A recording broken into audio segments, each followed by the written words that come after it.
ओम shanti. Om shanti. Good morning. Very good morning. आज प्राणेश्वर बाप दादा के सतगुरु के 28/12/2023 के अनमोल महावाक्य सुनते हैं। मीठे बच्चे, दान सदा पात्र को ही देना है, फालतू समय वेस्ट नहीं करना है। हर एक की नब्ज देखो कि सुनते समय उनकी वृत्ति कहाँ जाती है। आज का प्रश्न है, पावन दुनिया में चलने के लिए तुम बच्चे बहुत भारी परहेज करते हो। तुम्हारी परहेज क्या है? उत्तर, गृहस्थ व्यवहार में कमल फूल के समान रहना ही सबसे भारी क्या है? परहेज है। हमारा त्याग है सारी बेहद की पुरानी दुनिया का। एक आँख में स्वीट होम है, परम धाम है, और दूसरी आँख में स्वीट राजधानी है, सतयुग। इस पुरानी दुनिया को देखते हुए भी नहीं देखना है, यह है बहुत बड़ी परहेज।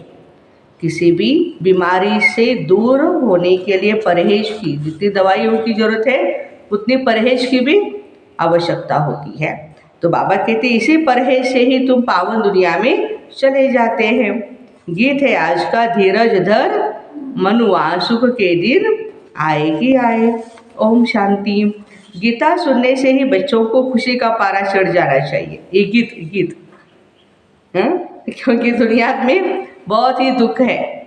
मनुष्य मात्र तो है ही नास्तिक, अर्थात बाप को नहीं जानते। अब तुम बच्चे नास्तिक से आस्तिक बने हो या बन रहे हो? बन रहे हो, बने नहीं है अभी तक।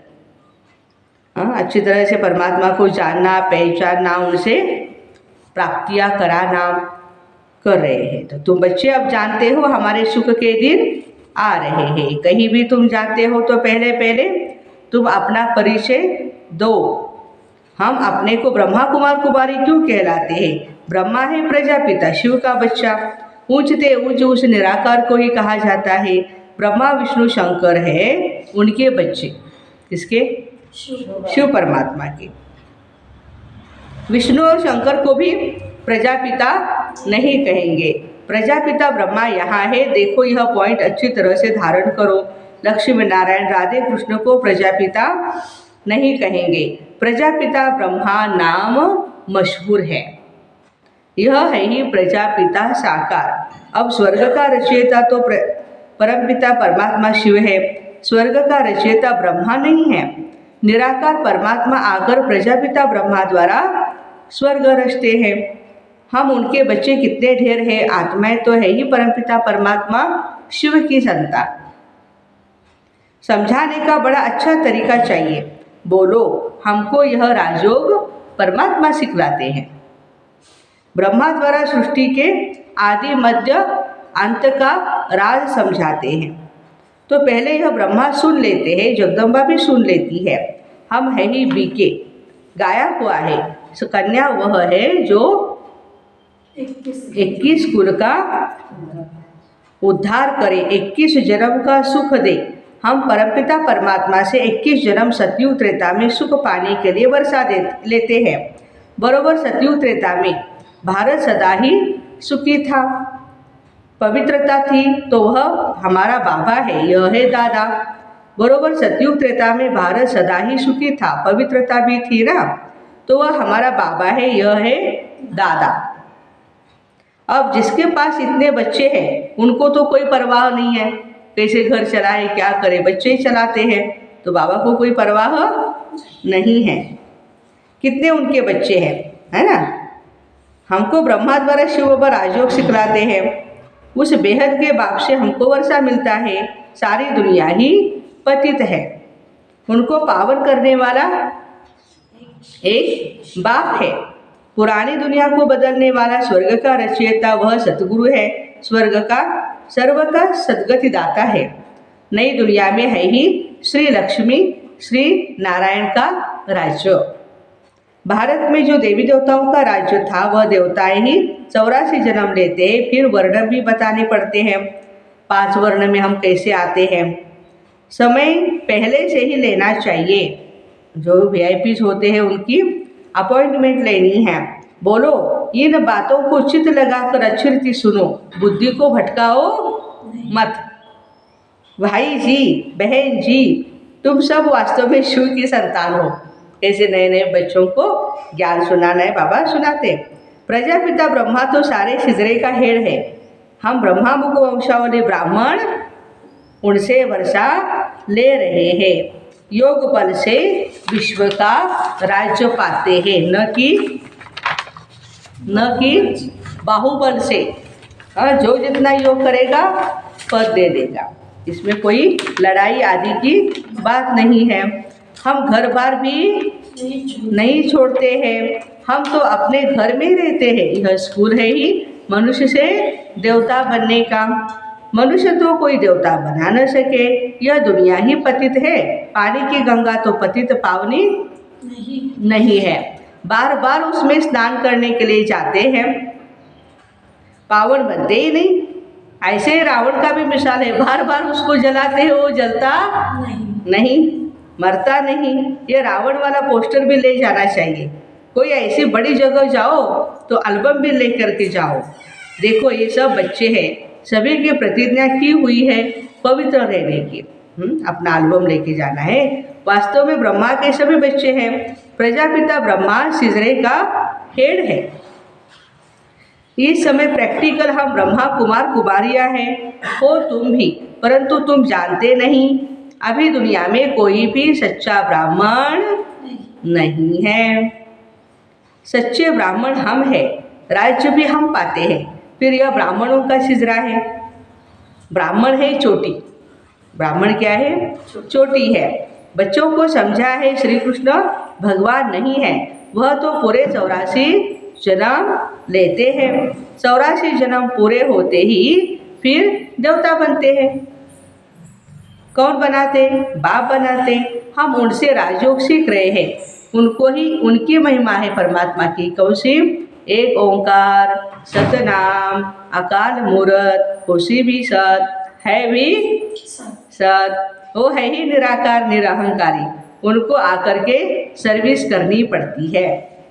पतित दुनिया पतित शरीर में वो आते हैं। अभी वही गीता एपिसोड रिपीट हो रहा है। महाभारी लड़ाई भी लगी थी, सब मच्छरों के सदृश गए थे। अब वही समय है। परमपिता परमात्मा शिव भगवान वाच है, वह है रचयिता। स्वर्ग में श्री लक्ष्मी नारायण का राज्य था। सृष्टि को सतो प्रधान बनाना शिव बाबा का ही कर्तव्य है। हम उनको बाबा बाबा कहते हैं। वो आते हैं जरूर। शिवरात्रि भी मनाते हो ना, इसका अर्थ भी बताना चाहिए। पॉइंट नोट कर फिर धारण करनी चाहिए। नोट भी करनी है और धारण भी करनी चाहिए। पॉइंट बुद्धि में रहनी चाहिए। कन्याओं की बुद्धि तो अच्छी होती है। कुमारियों के पैर धोते हैं। है तो कुमार और कुमारियाँ दोनों ही पवित्र। फिर कुमारी का नाम क्यों गाया जाता है? क्योंकि तुम्हारा अभी का जो नाम है कन्या, वह 21 कुल का उद्धार करती है, तो तुम्हारा नाम मान चला आता है। हम भारत की रूहानी सेवा करते हैं। हमारा उस्ताद कौन है? परमपिता परमात्मा शिव मददगार है। उनसे हम योग बल से शक्ति लेते हैं, जिससे हम 21 जन्म एवर हेल्दी बनते हैं। ये गारंटी है। कलयुग में सब रोगी है, आयु भी कम है। हमारा बाबा कहते सतयुग में इतनी बड़ी आयु वाले आए कहाँ से? इस राजयोग से इतनी बड़ी आयु वाले बनते हैं। देखो राजयोग के फायदे क्या है। हम जितना योग करते जाएंगे, बाबा को याद करते जाएंगे, उतना हमारी आयु भी बढ़ती जाती है। वहाँ अकाल मृत्यु, सतयुग में अकाल मृत्यु नहीं होता। एक शरीर छोड़ दूसरा लिया जाता है। यह है पुरानी खाल। शरीर क्या है? पुरानी खाल है, उतार देनी है उसको। शिव बाबा की याद में रह इस देह सही देह के सब संबंधों को भूल जाना है। बुद्धि से हम बेहद का त्याग करते हैं। हमारी बुद्धि योग की यात्रा रूहानी यात्रा है। वह जिस्मानी यात्रा मनुष्य सिखलाते, बुद्धि की यात्रा बाबा के सिवाय कोई भी सिखलाने वाला नहीं है। यह राजयोग सीखने वाले ही स्वर्ग में आएंगे। और फिर से सैंपलिंग लग रहा है। हम सब उस बाबा के बच्चे हैं। हम बच्चों को शिव बाबा से ही वर्षा मिलता है। यह दादा भी शिव बाबा से वर्षा लेते हैं। आप भी बेहद के बाप से वर्षा लो। यह बड़ी से बड़ी हॉस्पिटल है। देखो, वर्षा भी लिया और हॉस्पिटल में भी आए हैं। हम 21 जन्म के लिए कभी भी रोगी बीमार नहीं हो बनेंगे। हम भारत की सच्ची सेवा कर रहे हैं, इसलिए हमारा गायन है शिव शक्ति पांडव सेना। अब बाबा कहते हैं याद से अपने विकर्म विनाश करो, तो आत्मा शुद्ध बन जाएगी और ज्ञान को धारण करने से तुम चक्रवर्ती राजा बन जाओगे। हम पवित्र बनेंगे तो लक्ष्मी को अथवा नारायण को बनेंगे।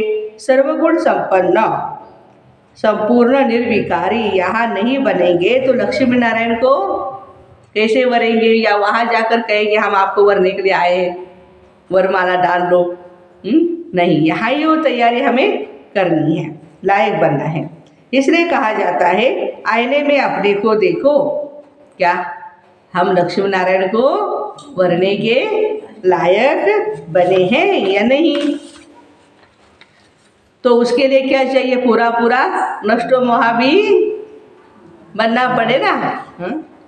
अच्छा, नष्टो मोहा नहीं बनेंगे तो लक्ष्मी को वर नहीं सकेंगे। फिर पद क्या मिलेगा? लक्ष्मी नहीं वर सकेंगे तो प्रजा में चले जाएंगे। शिव बाबा को भी परम धाम से आना पड़ता है। जरूर पतित दुनिया में आए तो पावन बना करके ले जाए। यहाँ हम परहेज भी बहुत रखते हैं। हमारी एक आँख में है स्वीट होम और दूसरी आँख में है स्वीट राजधानी। हमारा त्याग सारी दुनिया का है, खाली हम घर बार का त्याग नहीं करते, लेकिन रहते घर बार में, लेकिन पुरानी दुनिया का बुद्धि से त्याग करते हैं। गृहस्थ घर गृहस्थ में रहते कमल फूल समान पवित्र रहते हैं। बूढ़े भी समझते हैं वानप्रस्थ अवस्था है, चलो कहाँ मुक्तिधाम के लिए पुरुषार्थ करें। इस समय तो सबकी वानप्रस्थ अवस्था है, छोटा हो या बड़ा हो या बुजुर्ग हो, जवान हो, कोई भी हो, हर एक की वानप्रस्थ अवस्था है। हर एक को हक है बाबा से वर्षा लेने का। दुख धाम को भूल जाना है, यह है ही बुद्धि से त्याग। हम पुरानी दुनिया को बुद्धि से भूल नई दुनिया को याद करते हैं। फिर अंतमति सोगति हो जाती है। यह सबसे बड़ी गॉड फादरली यूनिवर्सिटी है। भगवान आज मैं राजयोग सीखकर मनुष्य से देवता बनाता हूँ, ऐसे ऐसे समझाना चाहिए। बोलो, हम जो भी सुनाते हैं वह बैठकर सुनो। बीच में प्रश्न पूछने से वो प्रवाह टूट जाता है। पहले कोर्स पढ़ो, अच्छी तरह से सुनो और बाद में क्वेश्चन आंसर सेशन में आप अपने जो भी क्वेश्चन से पूछो। हम आपको सारे सृष्टि का चक्र का राज बताते। शिव बाबा का ड्रामा में क्या पार्ट है, लक्ष्मी नारायण कौन है, हम सबकी जीवन कहानी बताएंगे। हर एक की नब्ज भी देखी जाती है, उस समय की वृत्ति भी देखनी है। कैसे वो सुन रहा है, अच्छी तरह से सुनता है या सो रहा है या इधर उधर देख रहा है, क्या कर रहा है, पता चलता है। तो बाबा कहते ठीक सुनता है, तबाही होकर के तो नहीं बैठा है, यहाँ वहाँ तो नहीं देखता है। यहाँ बाबा भी देखते हैं कौन सामने सुन सुन करके झूमते रहते हैं। मुरली सुनते समय भी कौन झूमते हैं। ये ज्ञान का डांस है। वे स्कूल तो छोटे होते हैं, जो टीचर अच्छी रीति देख सके और नंबरवार बिठाए। यहाँ तो बहुत है, नंबरवार नहीं बिठा सकते हैं। तो देखना पड़ता है किसकी बुद्धि कहाँ भटकती तो नहीं है, भागती तो नहीं। मुस्कुराते हैं, खुशी का पारा चढ़ता है। जैसे जैसे मुरली सुनते जाते हैं खुशी का पारा चढ़ता है। ध्यान से सुनते हैं। दान सदा पात्र को ही देना चाहिए, फालतू समय वेस्ट नहीं करना चाहिए। कोई कोई आते हैं टाइम पास करने के लिए, बाबा कहते हैं उनको इतनी इच्छा नहीं है सुनने की, दिल नहीं है तो छोड़ दो, टाइम वेस्ट नहीं करो उसके पीछे। नब्ज देखने की भी समझदारी चाहिए। नाड़ी तज्ञ मनुष्य तो डरते हैं, खास सिंधी लोग समझते हैं कहीं बीके जादू न लगा दे, इसलिए सामने देखते भी नहीं।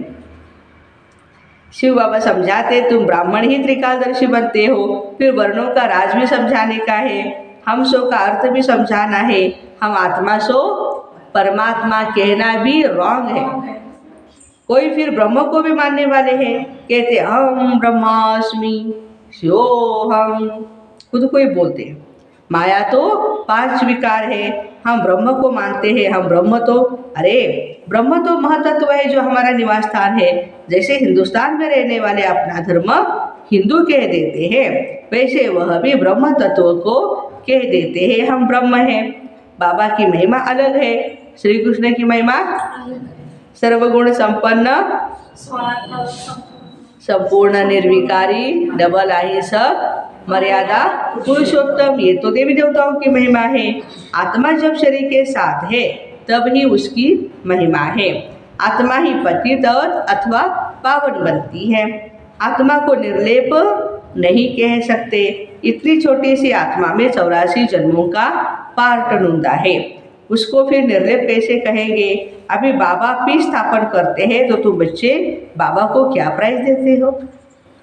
वह तुमको 21 जन्म स्वर्ग की राजधानी की प्राइज देते हैं, तुम बाबा को क्या देते हो? जो जितनी प्राइज बाप को देते हैं उतने फिर बाबा से लेते भी हैं। पहले इसने प्राइज दिया, शिव बाबा तो दाता है ना, राजे लोग कभी भी हाथ में ऐसे नहीं लेते हैं। जो कोई देता है तो बस खाली इशारा करेगा कि हमने स्वीकार किया है, बाकी वो हाथ में नहीं लेगा। उनको अन्नदाता कहा जाता है। मनुष्य को दाता नहीं कह सकते। वह तुम सन्यासी आदि को देते हो, परंतु रिटर्न फल तो फिर भी शिव बाबा दाता ही तुम्हें देता है। कहते हैं सब कुछ ईश्वर ने दिया, ईश्वर ही लेते हैं। फिर कोई मरता है तो रोते क्यों हो? ईश्वर ने दिया, ईश्वर ने लिया, फिर रोते क्यों हो? परंतु न वह लेते हैं न वह देते हैं, वह तो लौकिक माँ बाप जन्म देते हैं। फिर कोई मर जाता है तो उनको ही दुख होता है। यदि ईश्वर ने दिया, उसने ही लिया, फिर दुख क्यों होना चाहिए? बाबा कहते हैं मैं तो सुख दुख से न्यारा हूँ। तो इस दादा ने अपना सब कुछ दिया, इसलिए फुल प्राइज भी ले रहे हैं। ब्रह्मा बाबा नंबर 1 लक्ष्मी नारायण की बाबा ने प्राइज ली है ना, नारायण बनेंगे बाबा, विश्व महाराज। कन्याओं के पास तो कुछ है नहीं, यदि उनको माँ बाप देते हैं तो फिर तुम शिव बाबा को दे सकती हो। हाँ, जो भी आपकी वडिलोपार्जित जो प्रॉपर्टी मिलती है आपको, आप बाबा को दे सकती हो। जैसे मम्मा भी गरीब थी, फिर भी देखो कितनी तीखी गई, तन मन धन से सेवा कर रही है। तुम जानते हो हम सुखधाम जाते हैं भाया शांति धाम। जब तक हम बाबा के पास नहीं जाएंगे तो ससुर घर कैसे जाएंगे? पियर घर में तो बैठे ही हैं, पहले बाबा के पास जाएंगे फिर ससुर घर आएंगे। यह है शोक वाटिका, सतयुग है अशोक वाटिका। अच्छा, मीठे मीठे सिक्के दे बच्चों प्रति माता पिता बाप दादा का याद प्यार और गुड मॉर्निंग। रूहानी बाप की रूहानी बच्चों को नमस्ते। हम रूहानी बच्चों की रूहानी माता पिता बाप दादा को याद प्यार गुड मॉर्निंग और नमस्ते। वाह बाबा वाह, शुक्रिया बाबा शुक्रिया। धारणा के लिए मुख्य सार है, पहली पॉइंट है, इस वानप्रस्थ अवस्था में स्वीट होम और स्वीट राजधानी को याद करने के सिवाय बुद्धि से सब कुछ भूल जाना है। पूरा पूरा नष्टो मोहा बनना है। दूसरी पॉइंट, बुद्धि योग से बेहद का त्याग कर रूहानी यात्रा करनी है। श्रीमत पर पवित्र बन भारत की सच्ची सेवा करनी है। आज का वरदान है, श्रेष्ठ कर्म रूपी डाली में लटकने के बजाय उड़ता पंछी बनने वाले हीरो पाठधारी भव। संगम युग पर जो श्रेष्ठ कर्म करते हो, यह श्रेष्ठ कर्म हीरे की डाली है। संगम युग का कैसा भी श्रेष्ठ कर्म हो, लेकिन श्रेष्ठ कर्म के बंधन में भी फंसना अथवा हद की कामना रखना, यह सोने की जंजीर है। इस सोने की जंजीर अथवा हीरे की डाली में भी लटकना नहीं है, क्योंकि बंधन तो बंधन ही है। इसलिए बाप दादा सभी उड़ती पंछियों को स्मृति दिलाते हैं, सर्व बंधनों अर्थात हदों को पार कर हीरो पाठधारी बनो। स्लोगन है, अंदर की स्थिति का दर्पण है चेहरा। अंदर की स्थिति का दर्पण है चेहरा। चेहरा कभी खुश्क माना नाराज, खुश्क न हो, खुशी का हो। तो ऐसे श्रेष्ठ कर्म रूपी डाली में लटकने के बजाय उड़ता पंछी बनने वाले हीरो पाठधारी भाई बहनों को Om shanti. Have a nice day. आज सतगुरुवार है, मीठे प्यारे बाप दादा को हम सभी मिल करके भोग लगाएंगे और फिर भोग भी स्वीकार करेंगे। ओम शांति।